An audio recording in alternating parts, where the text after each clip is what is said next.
Good morning, Holiness. I'm Suresh Jindal. On behalf of the Indian Sangha, I offer you a million prostrations.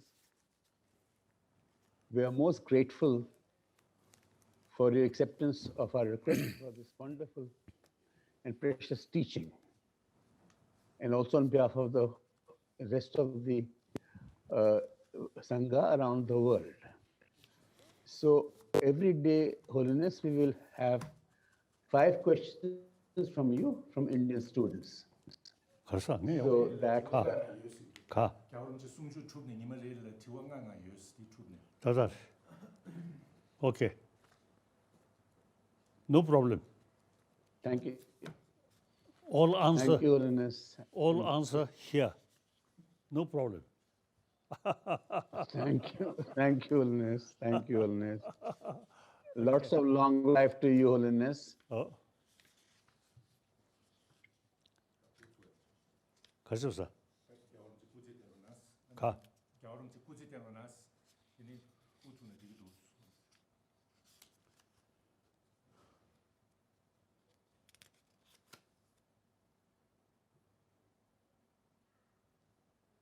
Now, in spite old age, now 85, 86, but still, my physical condition generally no problem. And I believe mainly my mental state always peace. No anxiety. And I think the one major factor is one Shantadeva's was a prayer. So long space remain, I will remain in order to serve sentient being. Then within this lifetime, like 4 sort of element, 4, 5, earth, water, air, fire, or heat, space, any space, you see, all as a sentient being sort of live on it. So similarly, I will be a sort of basis of entire sort of also the for the sustenance. Now here, this also the world. Sakson Jung Chambodan Nangashindu Tagbaya, Simja Pakto Mebai, Nama Nirsu Shirian Shaw. So as Master Nagarjuna says, may I be... I always sort of pray. And determined. Shantideva says, just like the great elements, very purpose of our and life, so forth, may I be a sustenance to the multitude of sentient beings. Serving, not a physical level, like the space, but you see, serving, try to develop peace of mind, and that automatically reduce fear, and the fear reduce anger. So, therefore, I determined to live another 15, 20 years, about 20 years, like that. So I determined. Okay.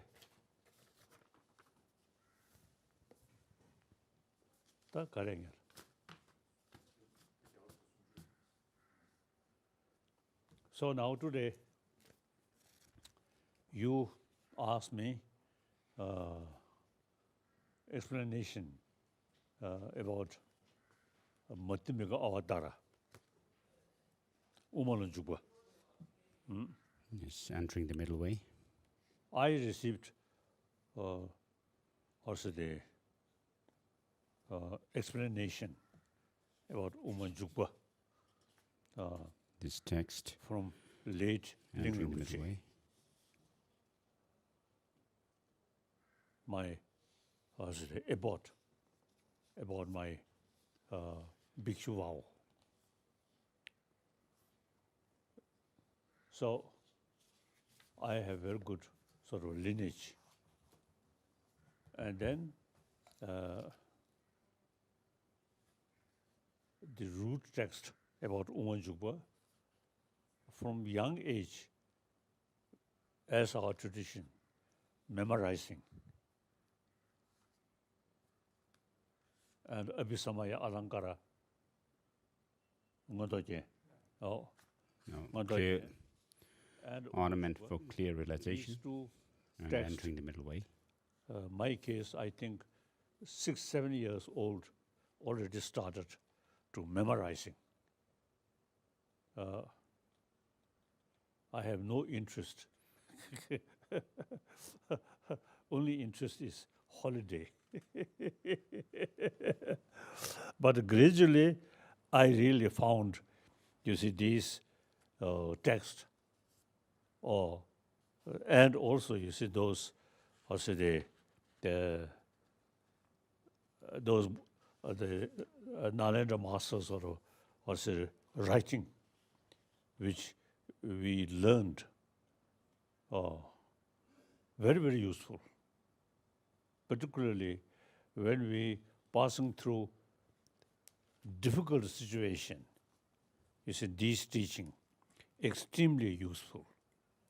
You see, to keep self-confidence and courage, like that.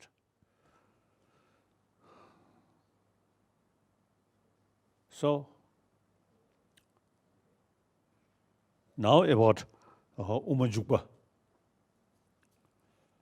I want to share why this text becomes something important. Reason: Buddha Shakyamuni,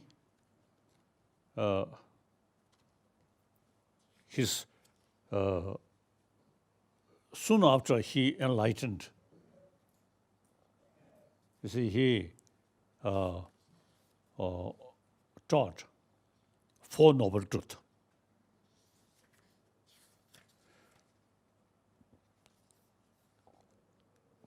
The Four Noble Truths, now Pali as well as Sanskrit tradition, all tradition, you see, this is common practice, Four Noble Truths. That is the basis of Buddha Dharma.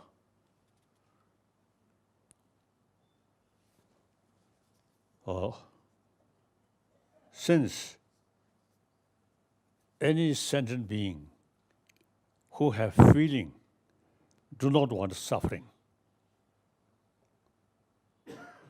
so Buddha says dukkha first, then kunjung kasa, the suffering Origin. and Origin of suffering. Then, very important sort of point, you see, he then mentioned third noble truth. That is Nirodha. Nirodha is complete elimination about the source of suffering, cause of suffering. Then, fourth, marg, path. So now important is we have to analyze or investigate the cessation of all these the negative emotion, because the negative emotion is the causes of suffering. So now big question is, can we eliminate these Causes of suffering. we call clash, Clashes. afflictive mental afflictions. So now, Buddha, although he briefly mentioned the possibility of cessation, then according Pali tradition, and then the 37 practice, the four Factors of enlightenment. For mindfulness. Mindfulness about physical. Physical is the sources of, basis of all these suffering, old age, illness, so on. Then mindfulness about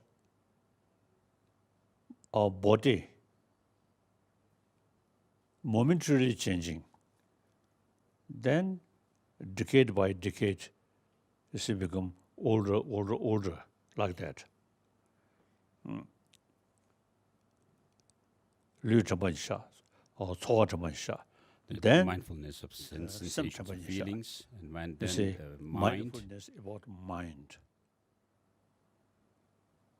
So now here, you see, practice. We usually almost like also the slave of senses of organs. So the senses of organs, 5 senses of organs are, you see, entirely sort of depend on 6th mind, chit. Because the negative emotion also part of chit. Positive emotion also they're part of chit, 6th mind. So usually we not much pay attention about 6th mind. We just, you see, seeing, hearing these things. So now we have to meditate, mindfulness about chit. So that's quite important. So for that, we completely sort of what's today, ignore 5 senses of organs. Then the just main mind, 6th mind, chit. At the beginning, we often, you see, follow sense of organs. So now here we need a practice of meditation. Firstly, let's get the feeling of mind. Completely ignore about senses of organs. Just 6th mind. So at the beginning, our mind always follow the senses of organs. Here you see we need some effort with determination. I want to remain the 6th mind without following the sense of organs. Then at the beginning, you get a feeling something empty. Gradually, you get the feeling of clarity. So now, firstly, we should, because of that, we need some also the meditation on 6th mind. The mental consciousness. Few at the beginning, even few seconds, then few minutes, and then gradually few hours. Then you get the deeper experience about the very nature of mind. Then, see, very nature, one of the very nature of mind is clarity. Then with that mental quality, clarity, now, you see, utilize analytical meditation. First one, shamatha. Now, second, vipassana, analytical meditation. Now, analyze the field of analyze, you see, everything. Even scientists, you see, they material field, you see, in matter, they analyze. So, the analytical meditation, the vipassana, that is a real method, change our mind. Without some sort of experience, single-pointed mind, or difficult to practice analytical meditation. First, you know some experience mindfulness. Then, through that way, the vipassana. Now here, all the philosophical views, or particularly philosophical views, analytical meditation is very, very essential. So now, here I feel, I notice, it's a Pali tradition, not much analytical sort of meditation, and not much philosophical sort of thinking, or not much use logical approach. Mainly, you see, believe Buddha's word. We are Buddhist, Buddha's follower. So whatever Buddha say, we must sort of follow that. Now, Nalanda tradition, since, you see, utilize logical approach, so even Buddha's own word, you see, we have to analyze. So Buddha himself, you see, clearly mentioned, "Oh, my follower, monks and nuns and so on, should not accept my teaching, simply faith, but must analyze." A Tibetan word, Monks and scholars, just as Socrates testified, burning, rubbing, and cutting, you should examine my teaching thoroughly and accept it, not because you have faith in me. Most of the religion is belief, faith, whatever the God or Buddha say. But now here, the Nalanda tradition, on the basis of Buddha's own advice, you must analyze my teaching. So now, the Nalanda master, like Nagarjuna, or these great master, these are not only good monk, but also great scholar. They use extensively logical approach. Even Buddha's own word, they analyze. If you find some contradiction, then we have right to reject even Buddha's own word. So we usually, you see, So definitive and interpretable teachings of the Buddha. But according certain sort of, what's the disciples' mental disposition, so he taught that we cannot accept literally like that. So Nagarjuna, usually I think whole Buddhist nation who follow Nalanda tradition, Sanskrit tradition, we consider Nagarjuna was second Buddha. Now, his writing,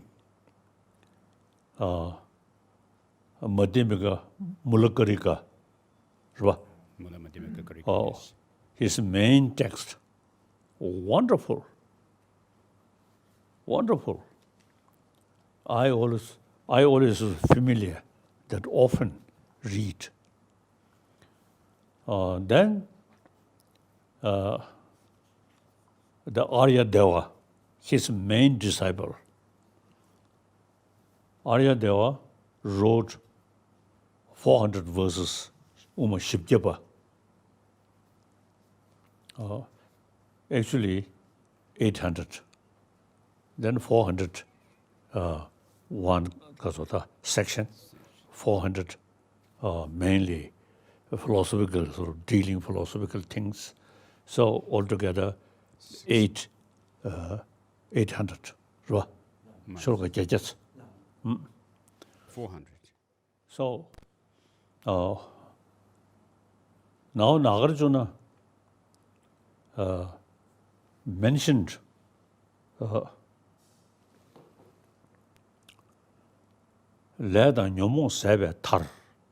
By eliminating the common delusions, there is liberation, and common delusions arise because of exaggerated view, and they are in turn rooted in grasping at elaborations. Nirvana.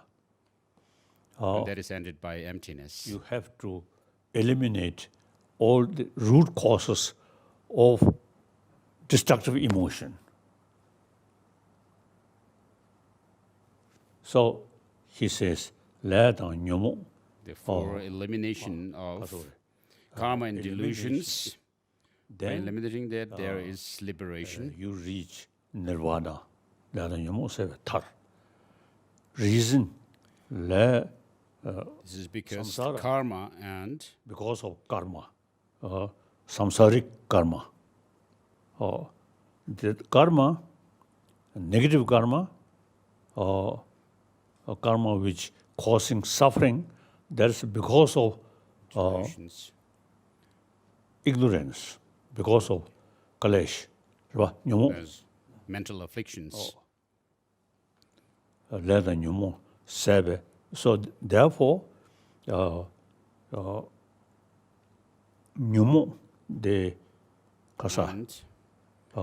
all the destructive emotion eliminate, then you reach nirvana. Then the question, how eliminate the negative emotion? Because these emotion very much based on the ultimate ignorance. That is, believe things exist as appears. Now here quantum physics also make distinction, appearance and deeper reality. So all the negative emotion, on the basis of appearances. So the antidote of that ignore or should analyze these appearances are truly exist or not. Go to deeper level.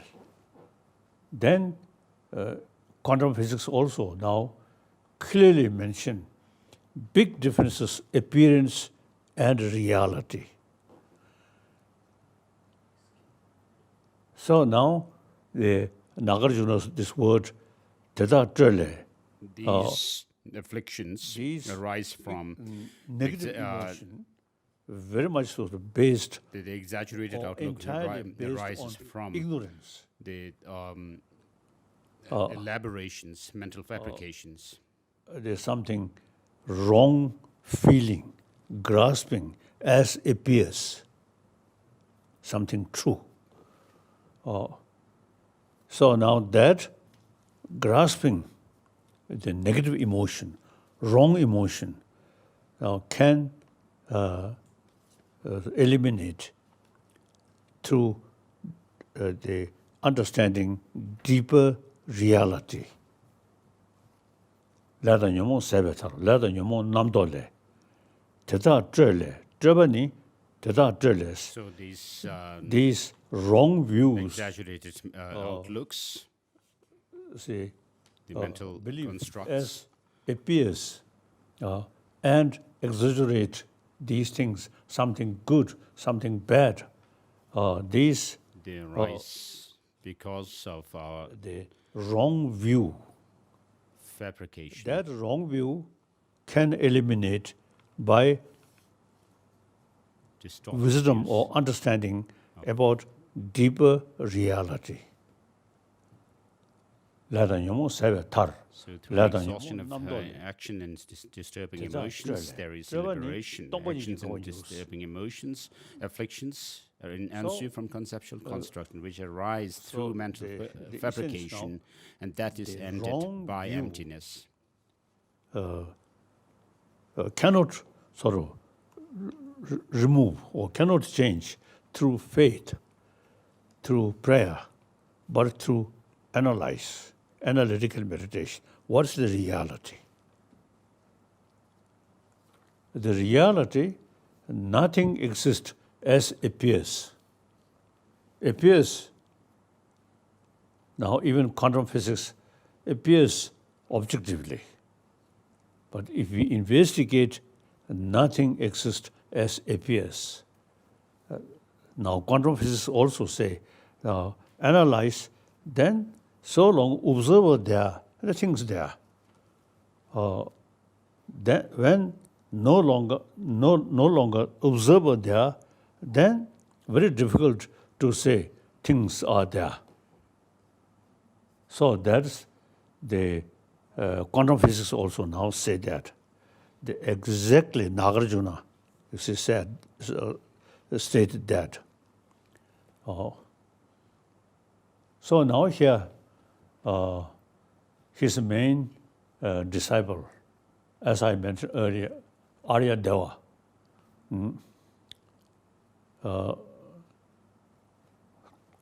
Kasa. Why is it 400. Ka. Kauna timu jomijir.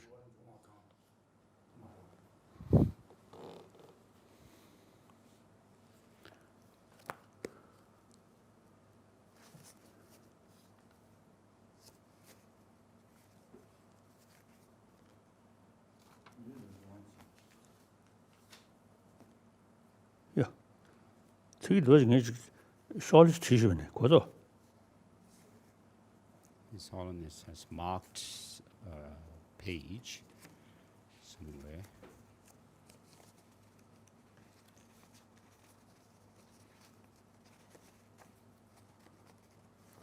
Quote some lines from Arya Deva's perhaps 400 verses. Oh, they.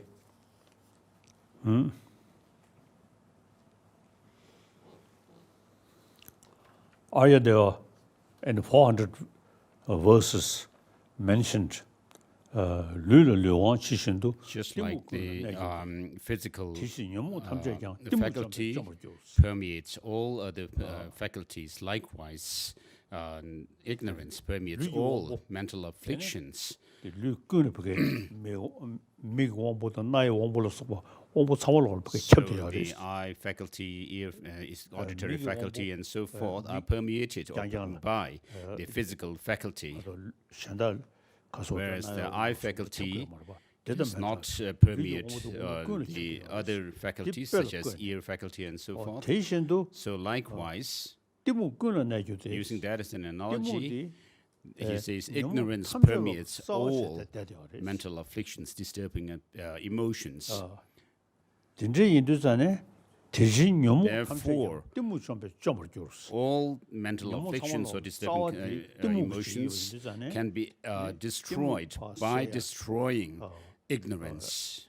저디 아니 너무 탐절로 냠볼로 죽으리스. So the antidote to this ignorance, the fundamental ignorance, can become the antidote to the rest of the mental afflictions. 오문 죽게 나래 너무 껴나 멀은 직설로 달래주고 로이 통주지. 다는 뒤에도 또전에 내줘봐야 다는 고버 체사. So Master 너무 Chandrakirti also says that by that 차단 그 천배 너무 삼월로 자와디 율로 템퍼 율로 치든 all the afflictive emotions arise because of holding on to or grasping at some true existence of the phenomena and self. 묘모가 그 자와디 아니 어제 자와디 유치던 나온 것이 So the root of all the afflictive emotions is this grasping at true existence in things and selves. And so we need to eliminate this ignorance.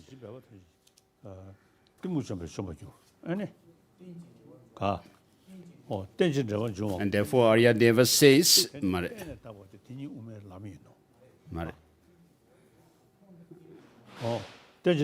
Arya Deva says, by seeing dependent origination, ignorance will not arise. Therefore, this must be taught right in the beginning with all effort. And therefore, this suffering is rooted in this ignorance, grasping at true existence in things. And therefore, we must cultivate the wisdom realizing selflessness in order to counter that. And therefore, the view of emptiness is not just a philosophical idea, but it is meant for countering this ignorance, which is the root of all mental afflictions and which are in turn the cause of all our sufferings. So when you are able to see that the things and self do not exist the way this ignorance grasping at true existence perceives and conceives, therefore, when you eliminate this, the rest of the negative afflictions, the afflictive emotions will cease as well. And therefore, Arya Deva says one should right at the outset give teaching on this, the dependent origination. And so, Master Nagarjuna's Mula Madhyamaka Karika and 400 verses of Arya Deva and their the commentary to Master Nagarjuna's text by Buddha Palita, the Buddha Palita commentary, and the text which explicates very precisely, thoroughly the intent of Master Nagarjuna's text, Mula Madhyamaka Karika, is Master Chandrakirti's Madhyamaka Avatara, and Master Chandrakirti himself becomes the one who precisely and thoroughly explicates Nagarjuna's text, and therefore his Madhyamaka Avatara is very important, and its auto-commentary, Madhyamaka Avatara Bhashya, are very important. So I have memorized, as I said before, the Madhyamaka Avatara, and its Bhashya is a very precious text that Master Chandrakirti himself wrote. a valuable text. So though there are many followers of Nagarjuna, the explication on emptiness, precisely and thoroughly, is Master Chandrakirti.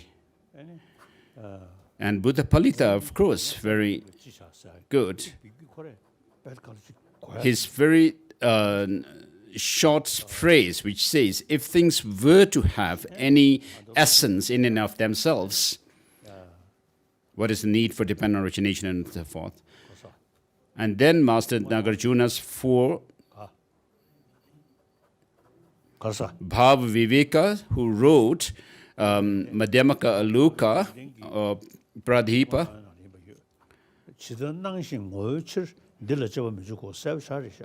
So he says, things do have an objective existence, the way they appear to us. So he says, things appear to us the way they do exist, and therefore the appearance is true. And therefore we cannot analyze whether things do exist the way they appear or not. There is no need for this analysis. And so that quote actually comes from the text called The Two Truths, written by Jnanagarbha, I think. And so these masters, Bhaviveka and the author of The Two Truths, are the masters who were proponents of objective existence in things.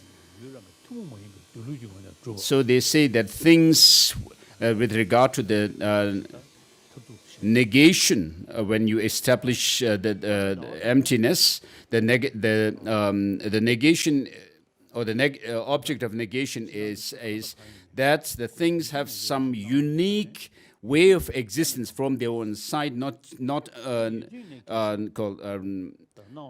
relying on a valid cognition, proposing that, or establishing that. So Master Chandrakirti says, if things were to have any existence in and of themselves, objective existence, and so he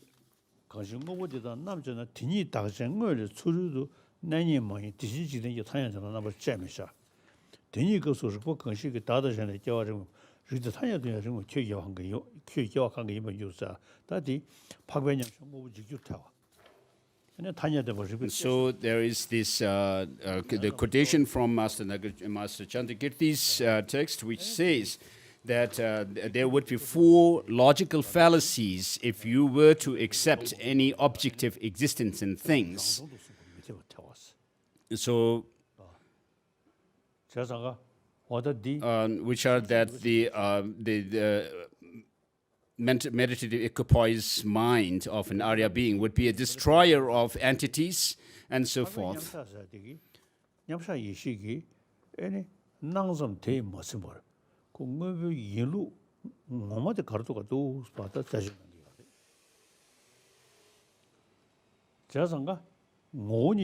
So this is the verse number 34 in chapter 6 of Master Chandrakirti. And so if things were to have any objective existence, he says that things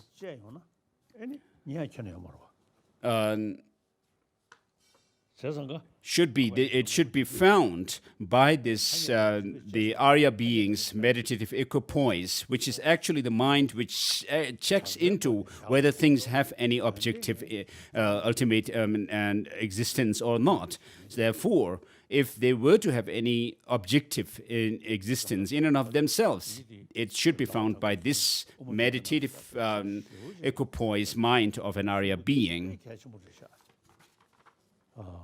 And therefore, these three texts,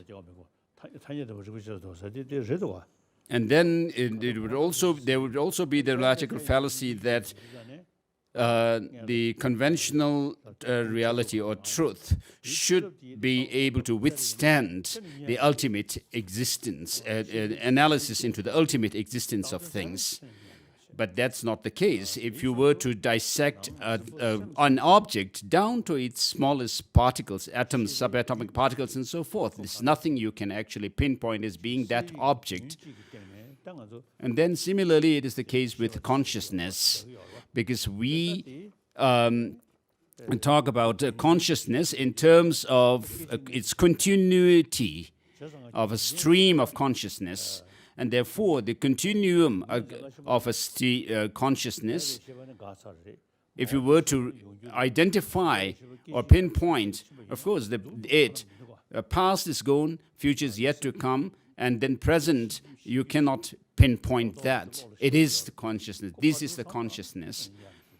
Though we do actually conceive that consciousness is there, and we do establish it, and therefore, whatever things we come across, if we actually do this kind of analysis, dissecting the object, and therefore, Master Chandrakirti also says that things cannot be found when we analyze it in terms of the sevenfold reasoning or analysis of the chariot. But though they do not exist in that fashion, yet they do exist by way of conventions. And therefore, things, the Prasangika Madhyamakas say that things do exist by convention, but not in the ultimate sense. And therefore, Master Chandrakirti explicates this Master Nagarjuna's intention very thoroughly and precisely.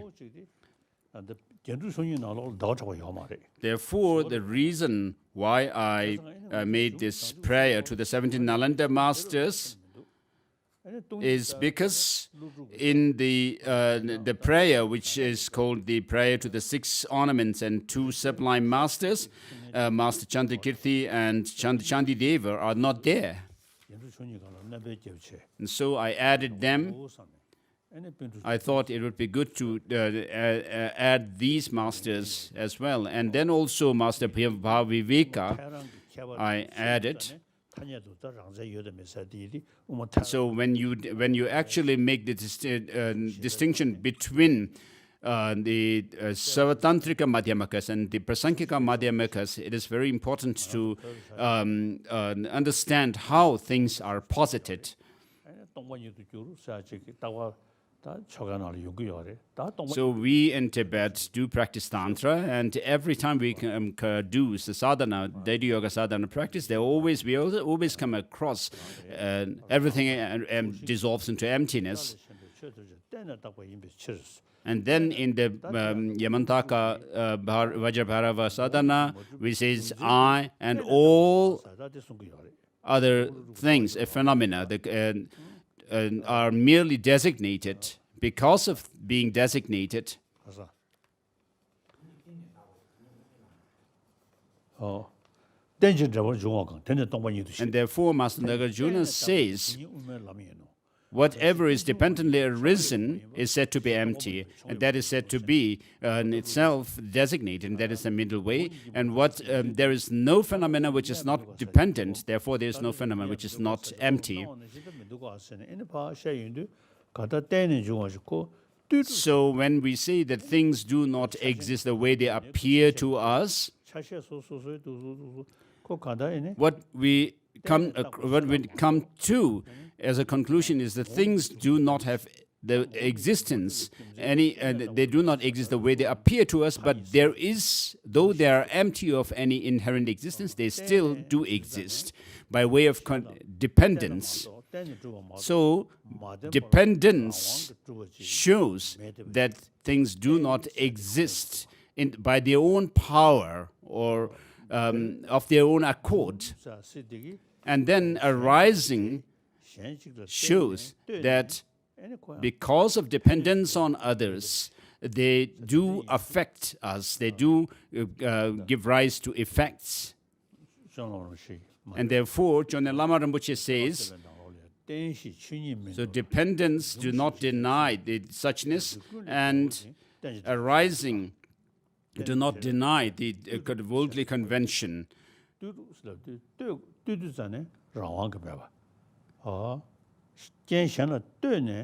And therefore, this teaching of dependent origination given by the Buddha, because of that, he becomes the authoritative teacher. And therefore, in the Buddha's teaching, there is a division into the two truths. So there is a conventional reality or truth, which is to say that the things exist when we do not do any kind of ultimate analysis into them. And then the ultimate reality is how things do exist. So when we do this how analysis or investigate how things exist, then we come across the understanding that things lack any ultimate or intrinsic existence, whereas the causality, the causes giving rise to effects, in other words, dependence in terms of causality, is something that is infallible in the world. So, ultimate reality is taught to get rid of this strong clinging to some objective independent existence. And in order to understand how things work in the world, there is the conventional reality, teaching on the conventional reality. And so the Buddha taught these two truths with a great intention. And so when he taught the Four Noble Truths, first he went through the nature of the Four Noble Truths, and then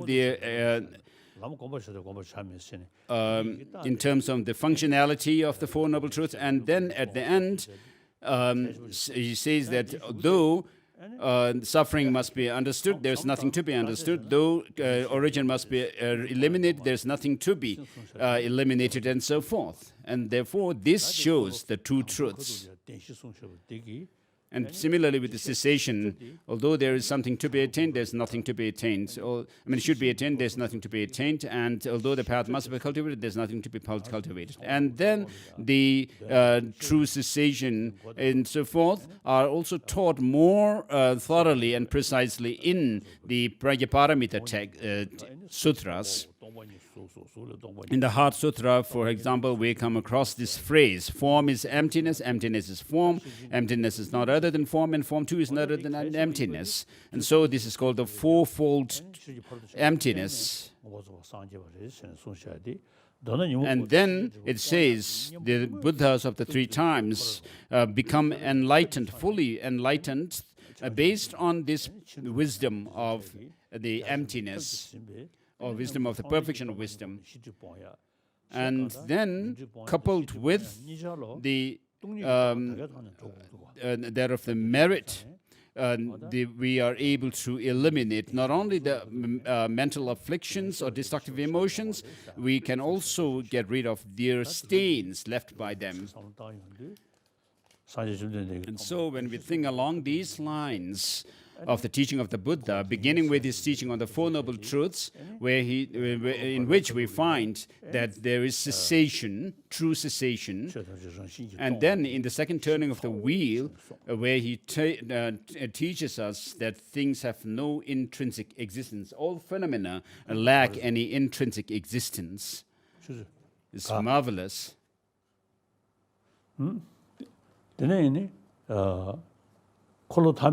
And then the final, the third turning of the wheel of Dharma. And then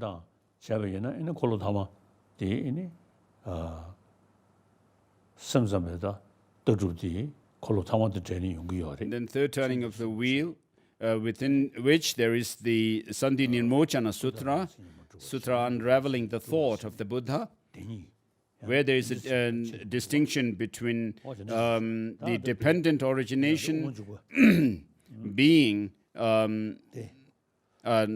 self-characterized phenomena and imputed phenomena being not having no self-defined characteristic.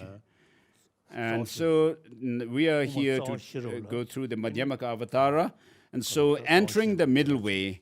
The middle way here refers to Mula Madhyamaka Karika, and so this text is leading us or introducing us to this Mula Madhyamaka Karika.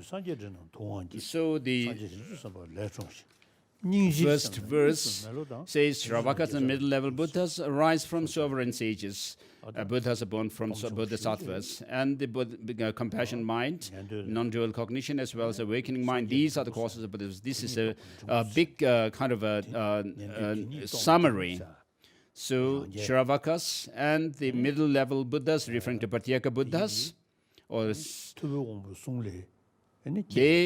they are born from the words or the teaching of the Buddha, the speech of the Buddha, the sovereign sages, and the state of enlightenment, Buddhahood, comes from bodhisattvas, are born from bodhisattvas.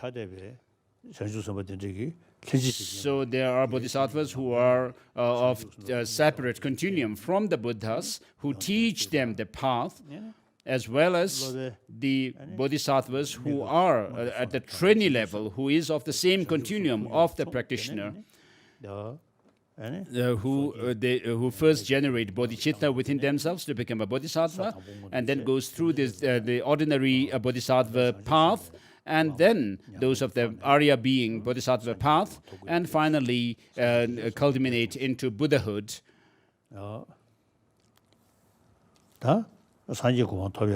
And the cause for Buddhahood, the main or the primary cause is compassion, which holds others more dearer than oneself alone.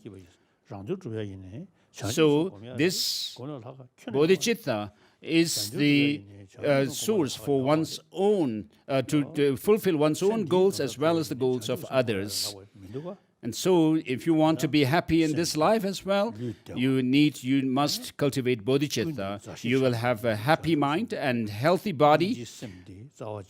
And so, bodhicitta has its root in compassion. And in order to have this compassionate mind, a true, strong, compassionate mind, which is unshakable, we need to understand the non-dual truth. So when you understand that the ignorance grasping at true existence can be eliminated, you can understand that there is a possibility for attaining liberation. So then you get you actually develop the aspiration to reach that goal of elimination of all destructive emotions within oneself, from within one's mind stream. And then you also develop bodhicitta. So here, this awakening mind or bodhicitta refers to the stage where you are still cultivating bodhicitta, not the actual one, but at the stage of cultivation of it. And therefore, since compassion is very important in the beginning, middle, and end, the text says, as compassion alone is accepted to be the seed of the perfect harvest, but the water that nourishes it and the fruit that is long source of enjoyment, I'll praise compassion at the start of all. And so, because of this reason, the compassion being very important in the for the final attainment of Buddhahood, the harvest, the perfect harvest, and in the meantime to withstand all hardships and cultivate the path further, you need this compassion. And therefore, compassion is praised right in the beginning here. And so, we all have some compassion for, even down to the smallest insects or other animals. Everyone survives because of compassion or affection.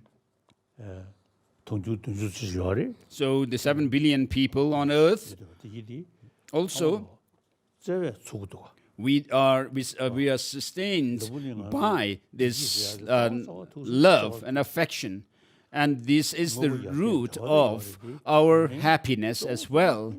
the main root, it boils down to that.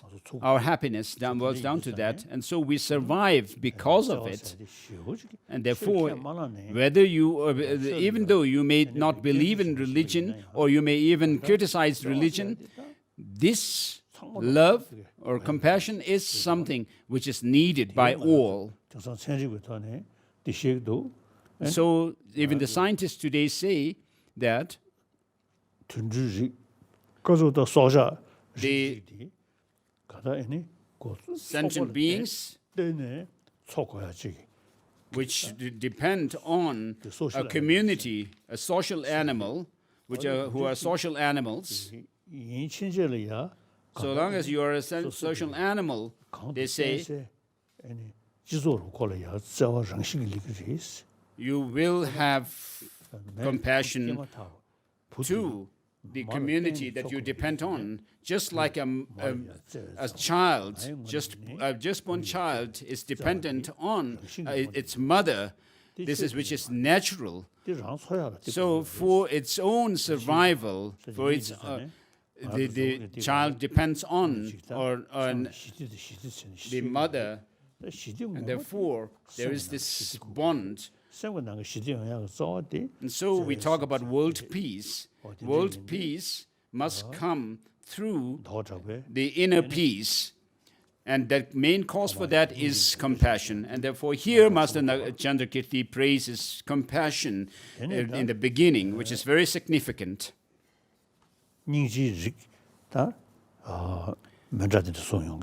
And then there are different types of compassion. He says, first, with the thought, I am, they cling to a self. Then with the thought, mind, they become attached to things. Like the buckets of a water wheel, they turn without control.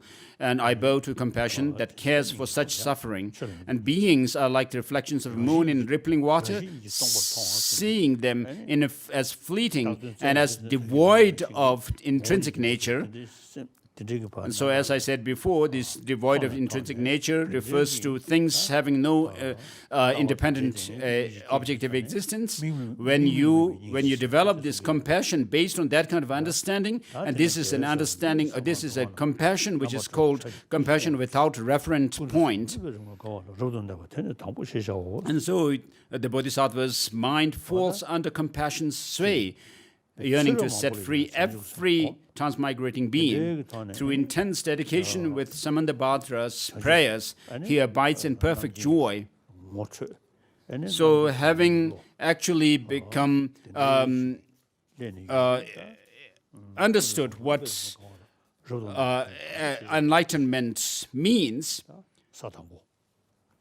and developing this path, it says, through the intense dedication with Samanda prayers, he abides in perfect joy, the first ground of bodhisattvas. From that point on, having attained this ground, he is hailed by his name, Bodhisattva alone. And then next verse.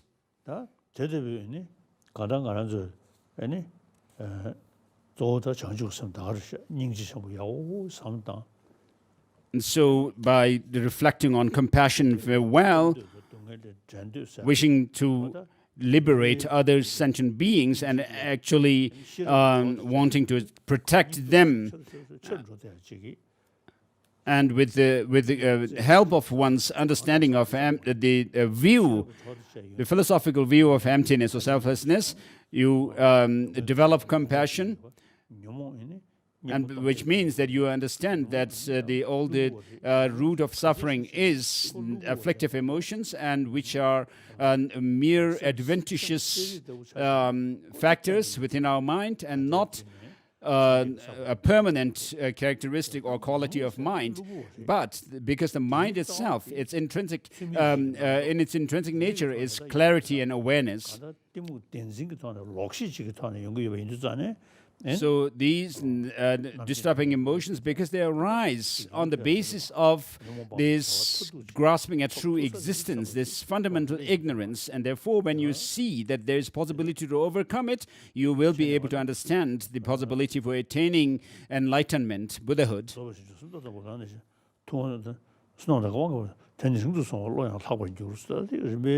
And so verse number 6. he is born into the lineage of the Tathagatas as well. He has utterly purged the three binding factors. Such a bodhisattva upholds a state of supreme joy and has the power to shake 100 worlds.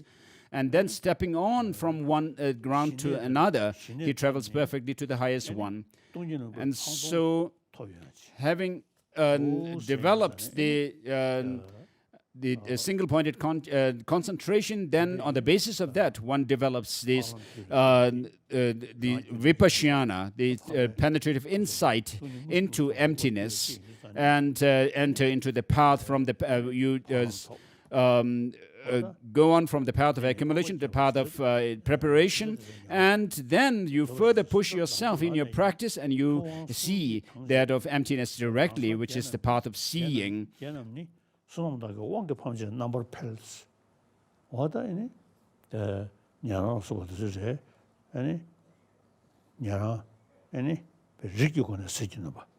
So the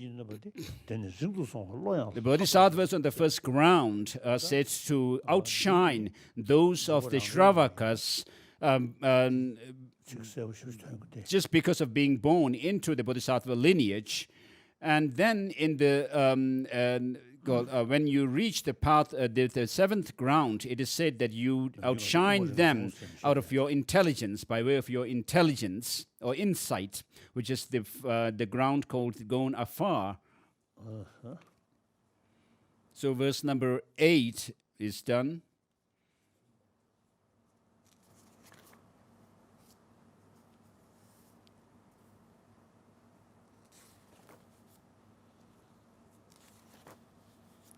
So even when abiding in the first ground of the mind of full awakening, he surpasses those born of the sage's speech and the Pratyeka Buddhas through the power of his merit, and his merit increases evermore. And when gone afar, he will also surpass them by his intelligence.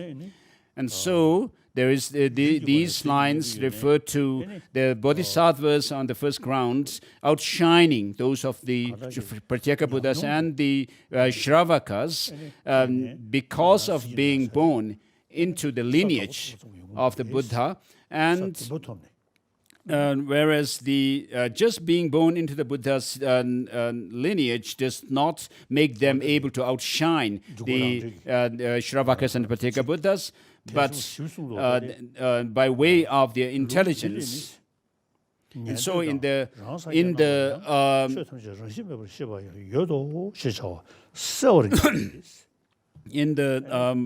Madhyamaka Avatara Bhashya, it says that there he quotes, Chandrakirti quotes some lines from the sutras and says that this shows clearly that the Shravakas and the Pratyeka Buddhas do have the insight into emptiness. And the Bodhisattva, Arya Bodhisattvas are able to outshine them, these Shravakas and Pratyeka Buddhas, by intelligence when they reach the seventh ground called gone afar.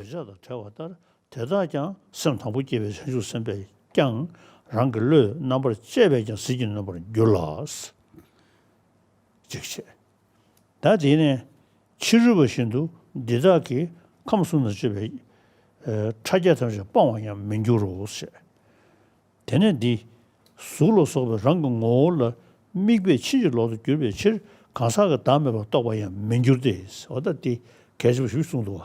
So these points that Master Chandrakirti makes in his Madhyamaka Avatara Bhashya are very important. So without having this understanding and insight into the selflessness of phenomena, he says you will not be able to understand or gain insight into the selflessness of persons fully. So because of still having this grasping at some form of intrinsic existence in the aggregates, you still are not able to gain full insight into selflessness of persons. So, though I do not have much experience, about 50 years ago perhaps, when I was reading Madhyamaka Avatar, the Master Tsongkhapa's commentary on Madhyamaka Avatara, where he goes through this analysis that a person is neither one with the aggregates nor separate from, but a person is merely in name. And there was this lightning kind of a striking, kind of a lightning striking in me. And literally, I felt some kind of a lightning sort of thing striking in my heart.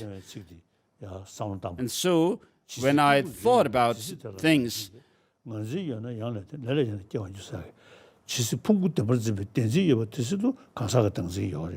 I reflected later,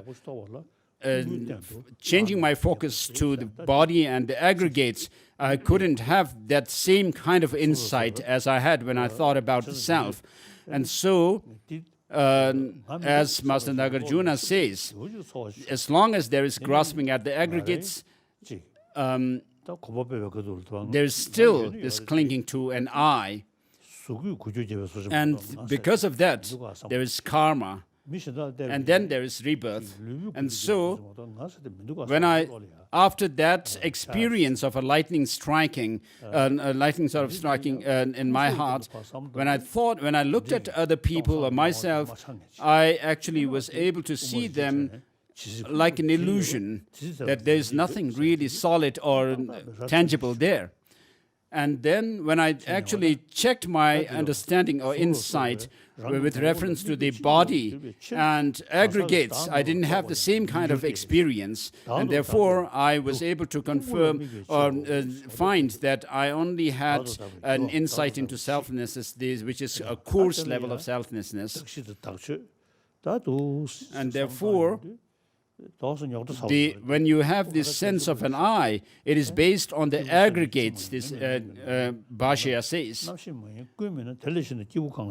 As Master Nagarjuna also says in the Ratnavali, a person is neither the five elements of earth, water, fire, wind, and space, and consciousness as well.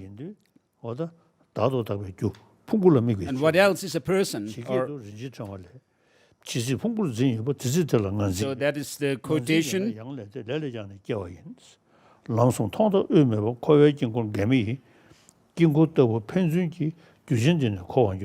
And so because of the 12 links of dependent origination, we circle around within this samsara. And there is no beginning, end, and middle in this circle in samsara.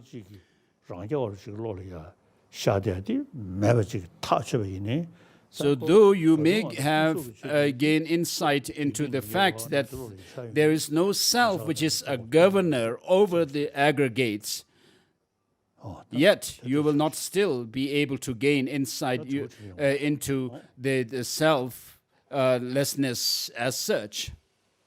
No question.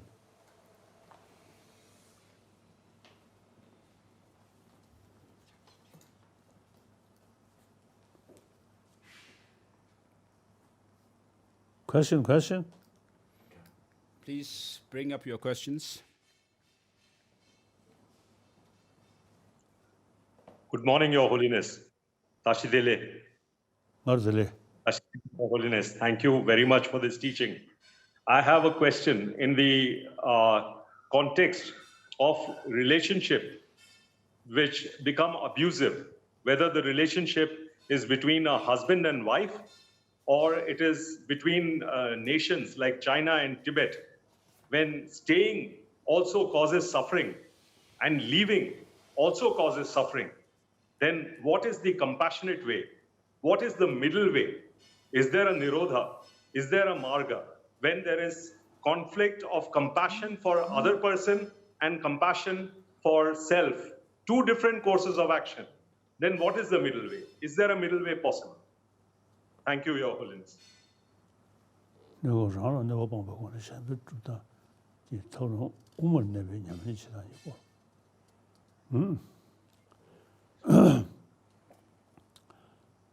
now practice now 투중 싫어.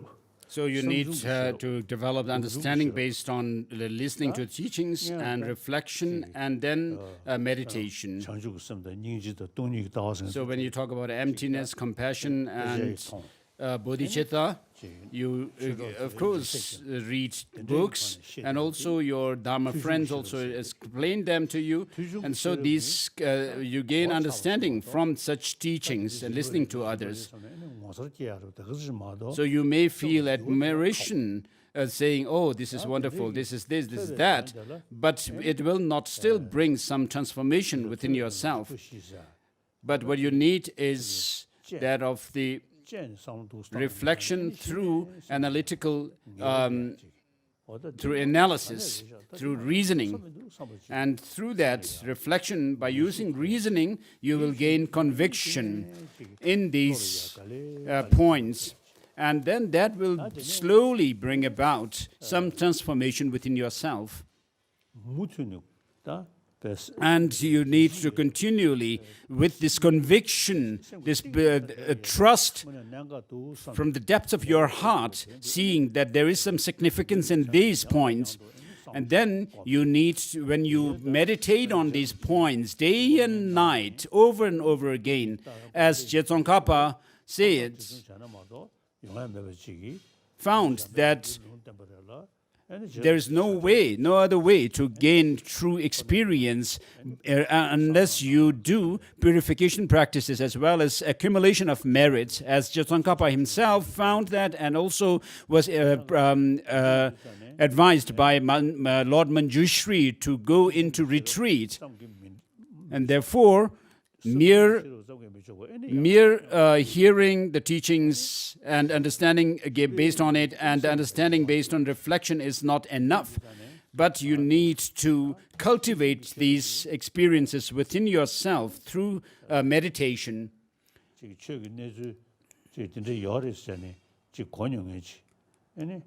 So with the understanding based merely on hearing the teachings or studying them, in Tibet there are sayings. I mean, you may even say that, we have a saying in Tibet which says, of course the Buddha Dharma says that, but I mean, we have to live our life, make our living. And so we may have some understanding through listening to teachings, but using that understanding based on hearing or listening to teachings and then going through the process of reflection day and night, whatever you have heard should turn or into some kind of a conviction within yourself. And so many of us remain on the level of hearing the teaching, understanding based on hearing the teachings. And so you may be able to explain to others, but what we need is the accumulation of both the merit and wisdom. And so you develop experience, and then that experience will make transformation within yourself, bring about transformation. The big monks in the big monastic institutions of learning may have a good understanding based on hearing the teachings, but there are very few who have developed understanding based on reflection and emptiness.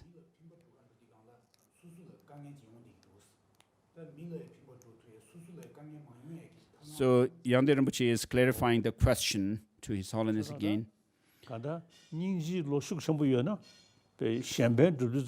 So when you are compassionate, we have a very strong compassion towards others. In order to fulfill the aims of oneself and others, I shall generate bodhicitta. So when you have compassionate mind, compassion, you are able to help others as well as oneself. This is the best method to help yourself, by helping others.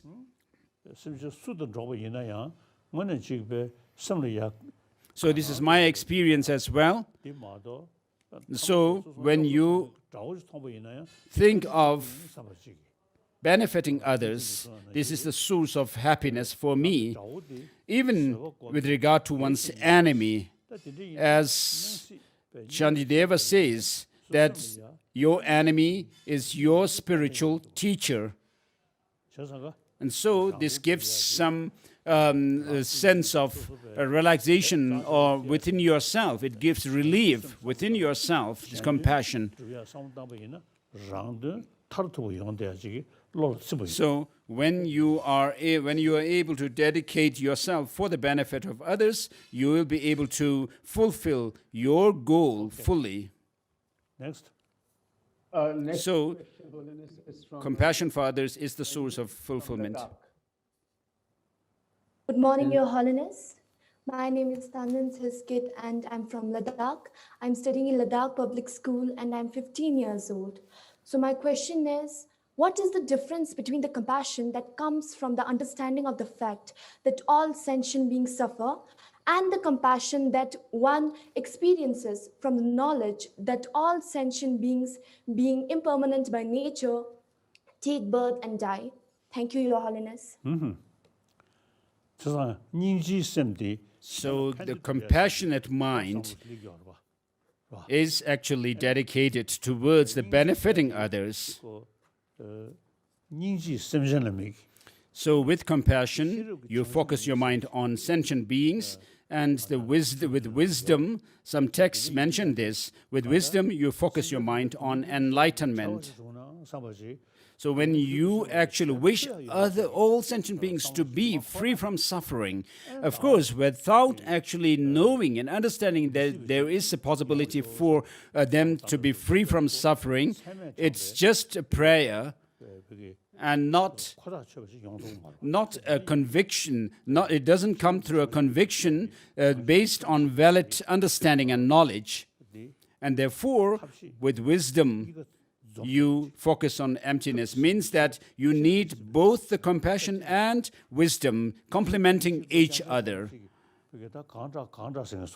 So otherwise, with mere compassion, you may feel, oh, how bad this sentient being is suffering. But with wisdom, you see the possibility to be free from suffering. And therefore, the compassion is validly based on this knowledge. Next question, Holiness, is from Gursharan Singh from Srinagar. He's a school student. Good morning, Your Holiness. I am Gursharan Singh from Srinagar and I am a student of Ladakh Public School. So, Your Holiness, my question is that it is possible to explain wisdom and skillfulness in context of two truths without touching any religious sentiments, Your Holiness. This is possible. The two truths. When we talk about two truths, we talk about things in terms of their appearance. So, on the basis of appearance, there is the conventional truth. And then when you actually go into the deeper reality of truth of these appearances, there is the ultimate truth. And so, when we think of helping others, benefiting others, with warm heart, compassion, it's not like just jumping into some conclusion without understanding the fact that there is a possibility to help others out of suffering. And so for that, we need the wisdom or intelligence. So when you think about helping others out of suffering with compassion, you need to see that it is possible to free them from suffering. So in the world, when we look at the world, of course, there is so much suffering on the basis of the gap between rich and poor. And so there's a big gap between rich and poor. So because of the neglect that are faced by the poor, the poor people suffering. And today, because of the pandemic, for example, we see a lot of people suffering, but just feeling desperate and stuck with compassion is not enough. So we need to have compassion, seeing that there is a possibility for overcoming this pandemic by way of taking precautionary measures and others. And so with wisdom, you use the wisdom to understand there are precautionary measures and other things that you can do to help the pandemic. And therefore, we can talk about the true truths in terms of these kind of suffering in the world. So not just having a good heart, but to have this, using this human intelligence, we try to find what are the causes of this suffering, the pandemic, and so forth, and then accordingly act to eliminate and overcome the pandemic and so forth. So we use both these together. From Dharamsala. Good morning, Your Holiness. Your Holiness, my name is Atisha from IBD in Dharamsala. Your Holiness, my question is, for the Prasangika school, they say that a mind analyzing the ultimate nature of something like a person doesn't find it in its parts, and therefore it negates the objective existence of a person. But how come it doesn't negate also just the existence of a person? And then they also say that a mind, because it cannot find things in its parts, it is dependent on its parts. And then because it is dependent, it cannot be objective. But even the other Buddhist schools, they do say that it is not findable in its parts and it's dependent on its parts. But while saying it is dependent on its parts, they somehow cannot say that it is not objectively existent. So why is there this difference? Thank you, Your Holiness.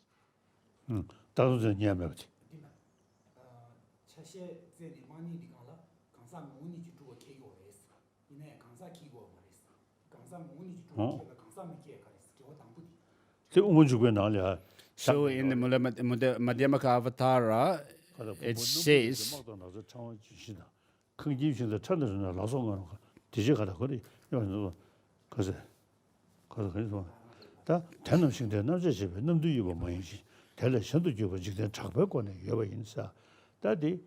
so verse number 167 in the 6th chapter talks about when you analyze things in terms of the sevenfold analysis of the chariot, nothing can be found, such as qualities and parts and branches and attachment and so forth. But things do still have their existence by way of worldly conventions. So, for example, if you take the example of this table, of course, when you break the table apart mentally into its different parts, the legs, the top, and so forth, you may not be able to have anything that you can pinpoint as being the table.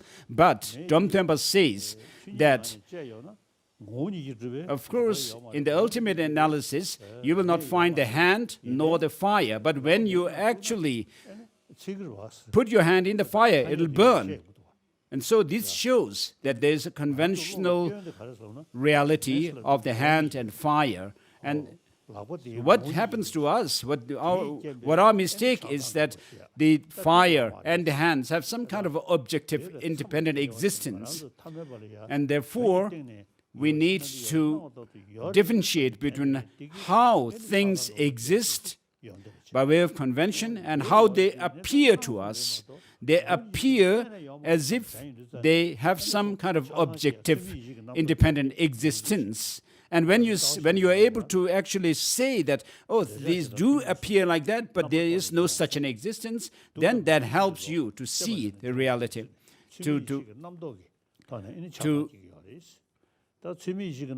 So because of our exaggerated outlook on things, there is this growth of the mental afflictions, And this exaggerated outlook, in turn, is based on our perception or conception that things have some kind of objective existence in and of themselves.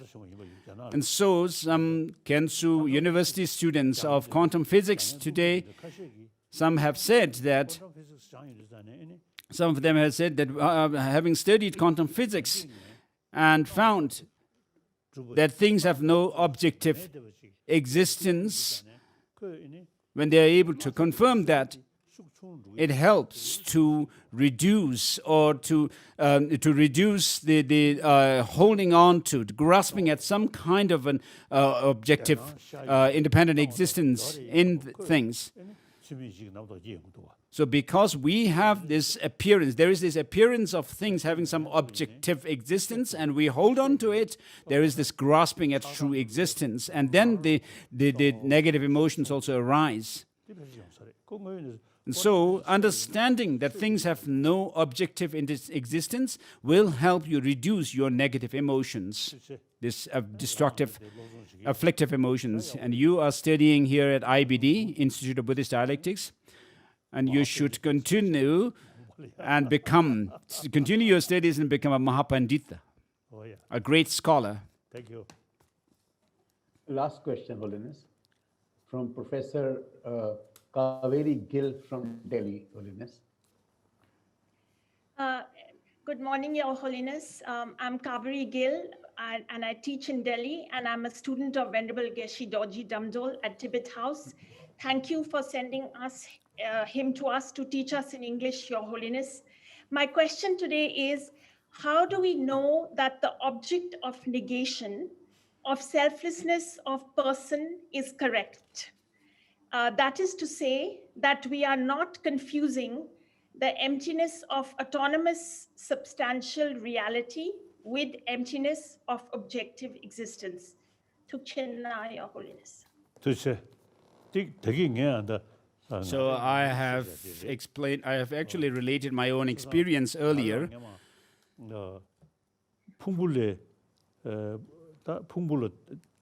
So in my experience, 50 years or so ago, I actually came to the conclusion that myself is not separate from the aggregates. And when I come across, when I was reading the Gongpa Rapsel, the Master Tsongkhapa's commentary, that experience happened. And that's actually, I later found out that I was able to negate the substantially self-sufficiently existent self, the autonomous substantial reality.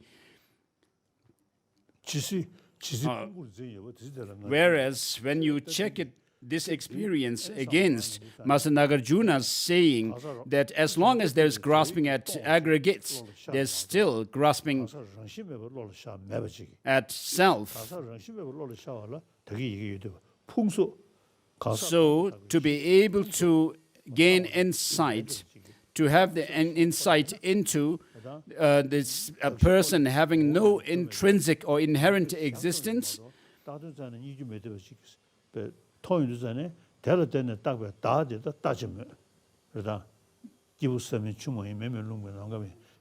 so when you see that the aggregates do not have any intrinsic or inherent existence, then you are able to conclude that, of course, the person which is designated on the basis of these aggregates cannot have any intrinsic inherent existence. I mean, that's when you actually gain insight into the actual emptiness of a person. So where is the person apart from the body and the other aggregates? Of course, Chittamatras do posit the Alaya Vijnana as the entity of a self, and the Savatantrika Madhyamakas, the sixth consciousness, as the instance of a person, identity of a person, because they are not able to identify a person within the sensory perceptions, and therefore they point to this sixth consciousness.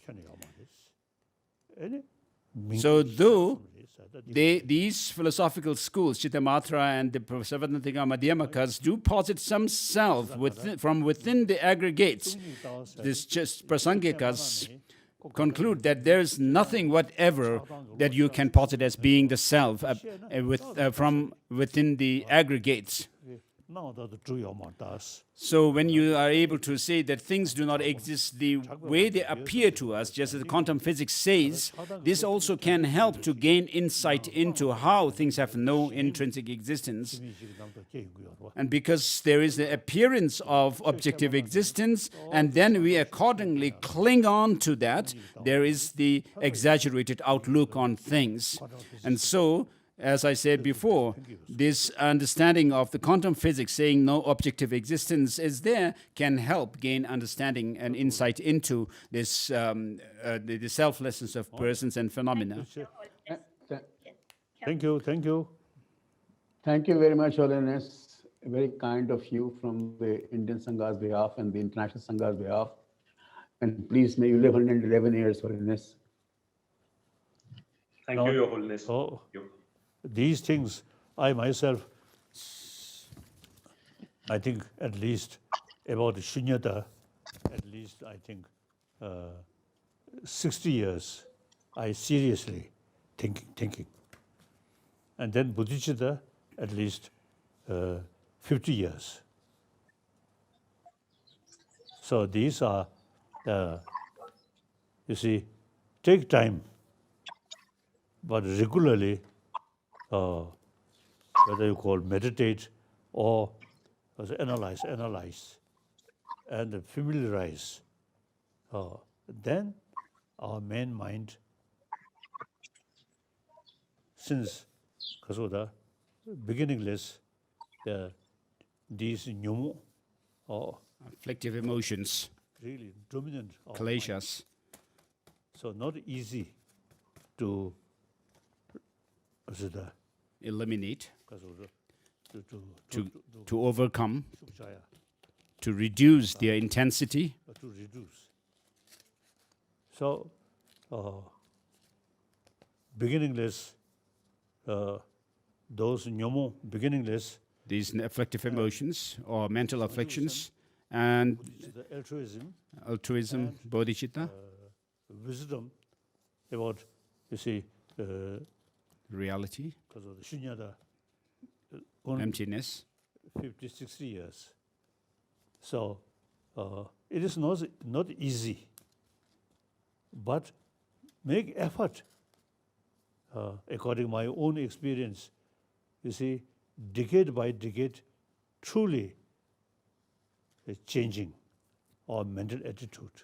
Result, genuine peace of mind come. Okay.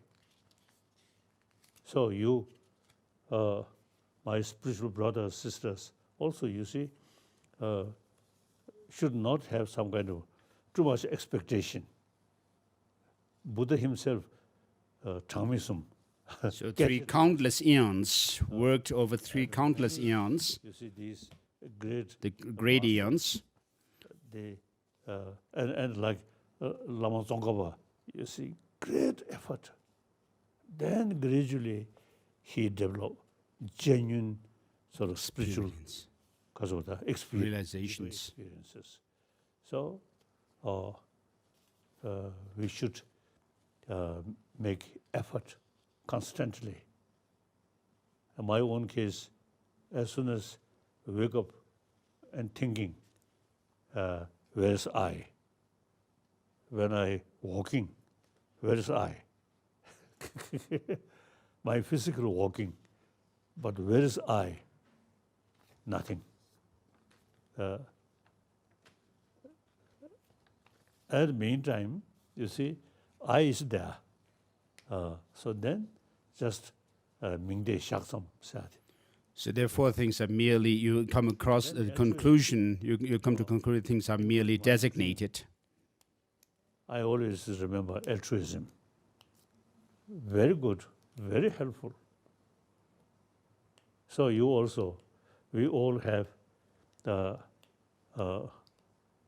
kasa, seed for Buddhahood, Buddha nature. Yeah. So because we have the essence of the Buddha,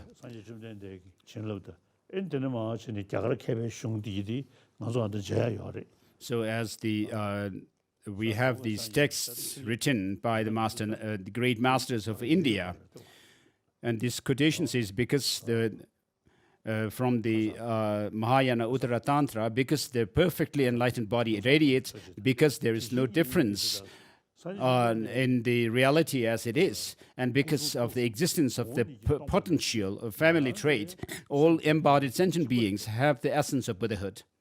And therefore, because the emptiness, the nature of emptiness of the mind of a Buddha and the emptiness of the mind of sentient beings have no difference, so they are same.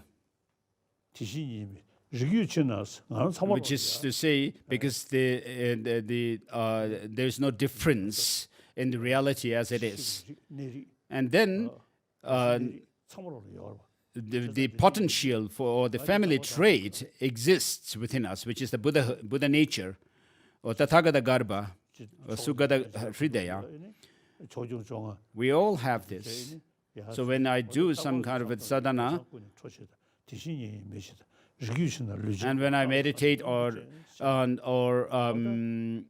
visualize the directional protectors and so forth, I always think along these lines that we have the same potential for Buddhahood, the mind emptiness nature of the mind of these beings and me are same, and therefore it helps. See you again.